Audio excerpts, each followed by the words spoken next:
Hey Internet, it's RJ. Welcome back. Thanks for tuning into this show today. Now today is Sunday, so you know what that means. We're going around the net with all the news you can use in the week that was in credit and finance, and we have a fully loaded agenda for you today. We'll hit up Chase, who has a brand new transfer partner and a massive devaluation to one of their favorite transfer partners in Hyatt.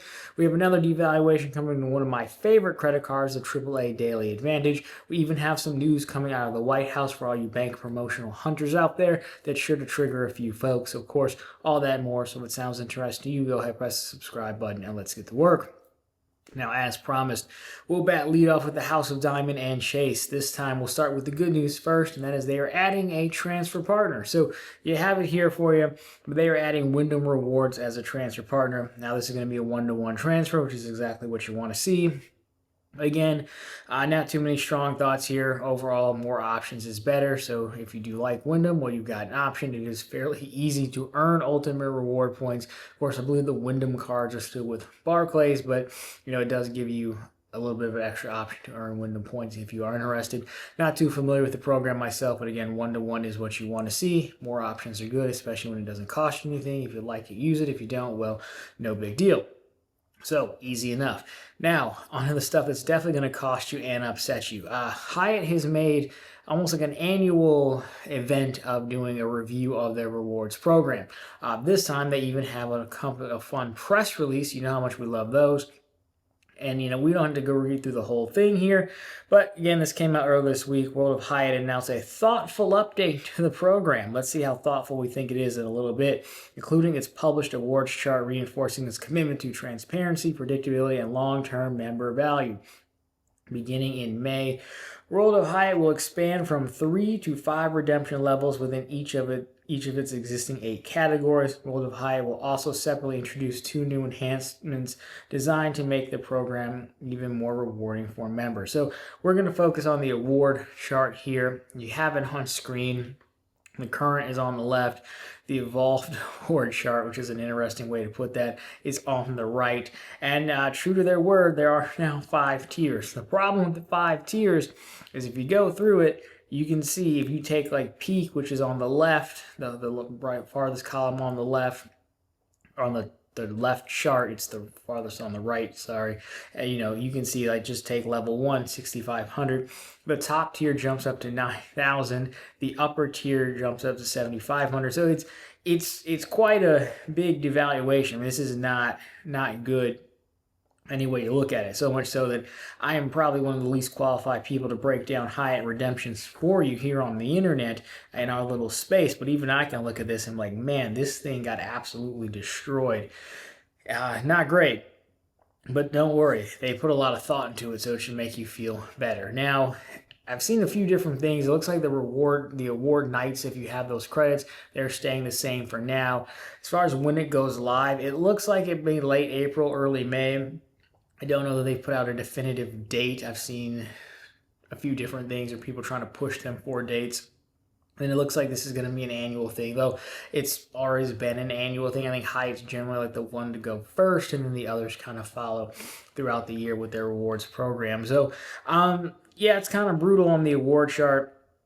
We're still waiting to see if they come out with a Hyatt premium card to help with some of this, maybe at least an intro offer, another way to earn a reward night. But either way, not great. I know Hyatt has a bunch of faithfuls down below, so you guys let me know what you think about this. But I don't know that this is more value for the customer. I mean, sure, if you could get the lowest rate, I guess, but I mean, how many times are we ever going to see the lowest or low rate? I gotta imagine moderate is gonna be the one you see the most. So anyhow, there you go. There is your Hyatt story for you. Now, if you don't like travel and you're like, hey, I want to stick to cash back, one great way to do cash back is, of course, to do bank promotions. Our friends at the White House potentially making it a little bit harder, a little bit more tedious. So this story came from the Wall Street Journal, where Trump and his administration is considering having banks collect passports or proof of citizenship, which is basically kind of like a passport, might be the easiest way to do that, when opening a bank account. Now, the interesting thing here is that I believe they want this rule retroactive. So if you had all your existing accounts, the bank would have to go back and do this. It looks like the order would be through via president order, not just like legislation, which is kind of his MO right now. So imagine you'd have to upload a passport. The retroactive part is silly, is because there are some things that I do believe. I don't really think the banks really care too much. I mean, the interest thing, when you're in their pocket, they definitely care. But, banks are kind of happy to comply because it's a weird relationship with the government, right? On one hand, the government oversees the banks, but on the other hand, the government also uses the banks to enforce a level of control on the people. And I do believe that gives banks more leeway to get away with things than we might think. But with this one, I don't even know if it's possible. I mean, sure, it's possible, but it will cost them a great deal of effort to go back and make that retroactive and then start collecting and reviewing this documentation. It's possible, sure, but I don't know if it's actually realistic to implement that. It seems to be like a going forward thing. And do I think this will happen? No. Why am I not more upset about it? Well, because if you open 50 accounts a year, this is going to sound like defending. I'm not really defending it. But if you open 50 accounts a year like I do on the second channel, Run on the Bank, well, then, it's not uncommon for banks to require documentation, pictures of driver's license. You can usually choose a passport if you wanted to. Selfies or another one. And I know this is it's a great dividing point, amongst the churners. Some people don't want to provide that, which is totally fine. My opinion is always, I'm on TV already, plus, you can't convince me the government doesn't already have this information or companies don't have this information. It's not out there. So I don't personally feel like I'm giving anything up. I think this is silly. For me, let's just say it did happen. It's just going to be another step, another thing to provide. On my bank bonus folder, I actually have pictures of my ID. Like, I probably shouldn't do that, but just so I can drag them and upload them the same way, like, my documentation from the ACC Council, things of that nature. So I don't think it's a good idea. They should do it. It wouldn't bother me in any way. But I guess I'm just used to jumping through any hoop to get a few bucks. I can imagine this will bother a lot of people. The retroactive piece, I just really don't know how they would easily implement that going forward, but I guess we'll find out. My guess is we'll just have talked about this and then it will just go away and not come up again.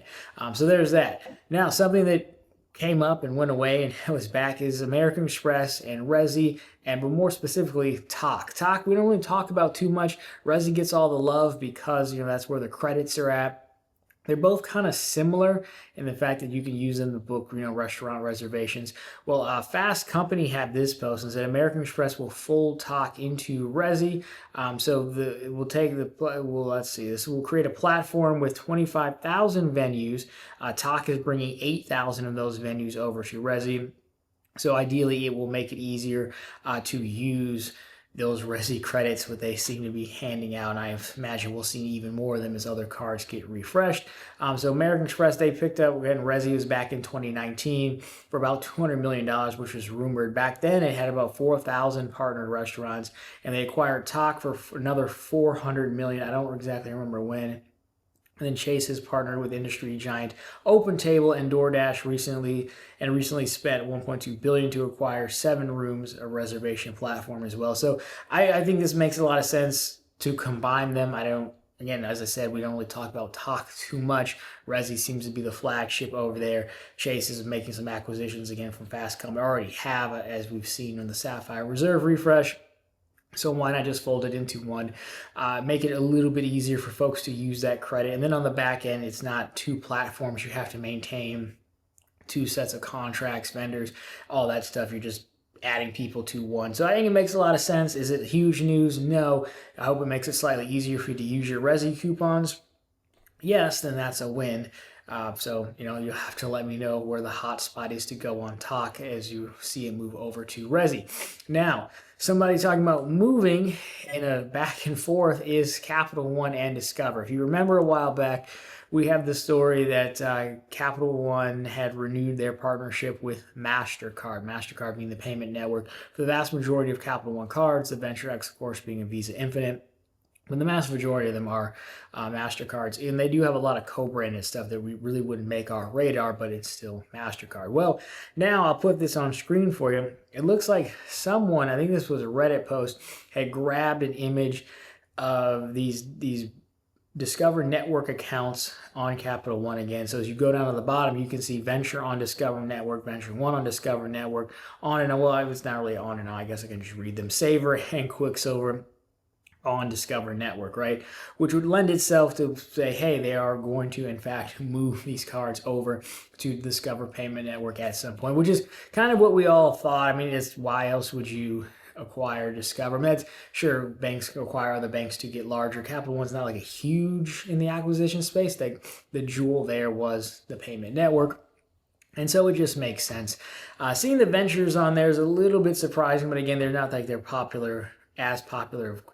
Well, they're probably popular. They're probably not as useful as the Venture X, but anyhow, I don't think it'd be a big deal. I think eventually this will come, as I guessed when we did the story about the MasterCard extension. It's possible they just weren't ready yet to make the move. It's possible that they just have other things going on.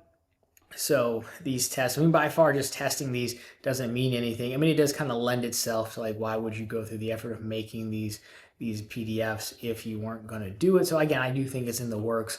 The only real tricky part is the Venture X. And even then, Discover could definitely step up and match whatever payment network options that Visa is throwing in there on the Infinite tier. It's just, do you really want to do that for one product, build all that out, generate all those partnerships for one product when you could also just keep hiring it out to Visa, who's already doing a bang-up job on it?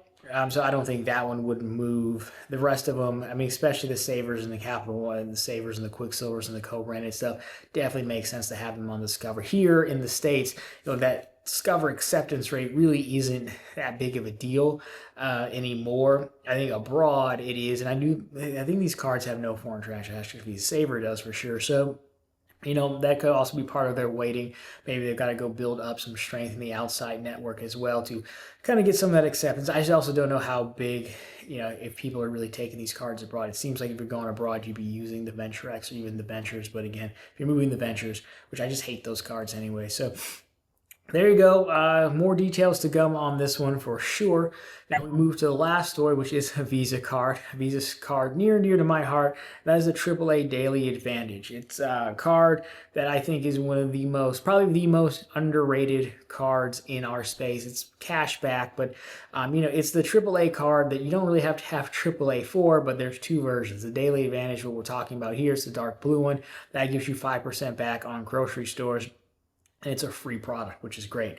Now, that card on its own, it's like 5% back. It's like $10,000 to spend a year. Primarily, people use it for grocery stores. I think there's like kind of a combined category cap. But anyhow, the thing that took that card from A tier to S tier was that it works at Walmart in person. Well, used to, or it's going away pretty soon, because myself and many others got this email from Comenity or Bread Financial. Put it on screen for you. But you can see, hello Ryan, as the bank that manages your AAA Daily Advantage Visa signature account, we want to let you know that starting May 15th, we're updating the terms and conditions on how we reward for gas, grocery, and other qualifying purchases. There are no new limitations to where you can earn rewards for gas and grocery. There are new. So gas is the other card, I believe. So grocery purchases will be limited to transactions from supermarkets and grocery stores. This excludes purchases at discount stores, superstores, and convenience stores. No one will ever do this in the history of ever, but I do wish they would just come out and say, hey, it's not going to work at Walmart anymore. Because I still think there's a fair amount of people, even at Walmart on the side of the building, it does say Super Center. I don't know if people are really putting the connection together. Granted, Walmart is like, a quarter of the store's groceries and the rest of it's like everything else. But they'll never do by name or anything like that to discourage people from using the card. They're only going to disclose the barest of minimums that they're required to do so. And so that's very annoying.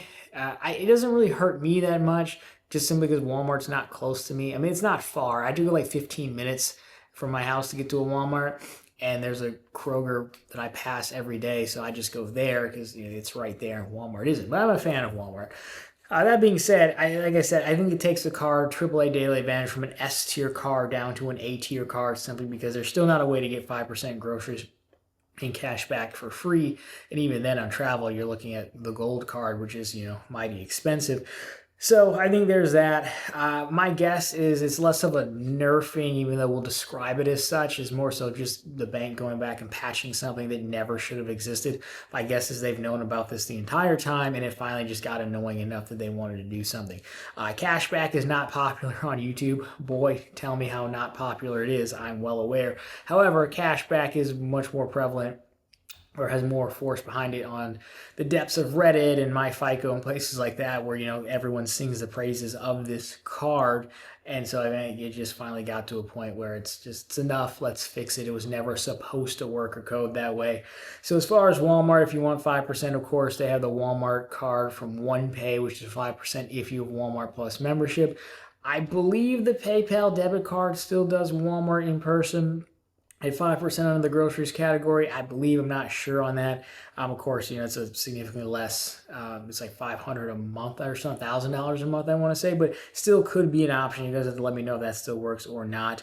But there you go. That is sad. They just keep taking the things that I like. So overall, still a good card, still worth getting. It does devalue it somewhat, but again, I'm hard pressed to say it's an outright nerf when they're just kind of probably closing out some technical debt or something on their side. So anyways, there you have it. That has been the news for this week. So of course, if you liked it, drop me a thumbs up down below. If you found it particularly interesting, consider subscribing to the channel. So we're posting content just like this every single week. And of course, right back here every Sunday with all the news you can use in the week that was in credit and finance. Anyways, guys, as always, thanks so much for watching. I'll talk to you very soon in the next one.